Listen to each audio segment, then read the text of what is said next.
Op, op, op, op, op, op, op. May mga pangutan ako na kutungan ka na ba? Wala pa? O, pagpakutong na. Intro. Yo! Ako si Dan Lukisan. Kung gusto nimo mahibawan ang magkalain-lain nga korupsyon dinhi sa Pilipinas, tuslo ka na ang subscribe button kay para updated ka pirmi sa akong mga video. Wow! Ngunani. Ang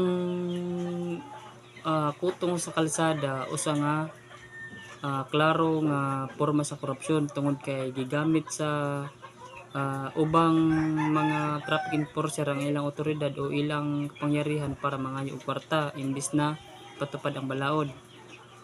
Ngano nga na pud ka ngano nga korupsyon tungod kay dili na balaod ang gi-apply kung dili personal na interes.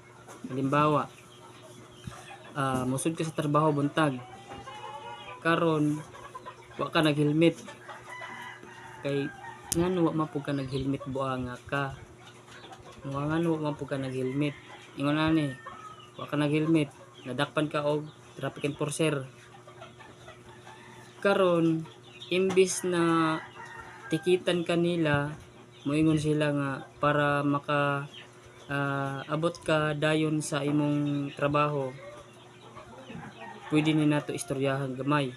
Hatagi na lang ni og mga pangkape kay para maka ngadto ka na sa imong trabaho sa 300 lang ana o kay buang ka nga man mao pug ka nag helmet ya baga ka mao lang to okay.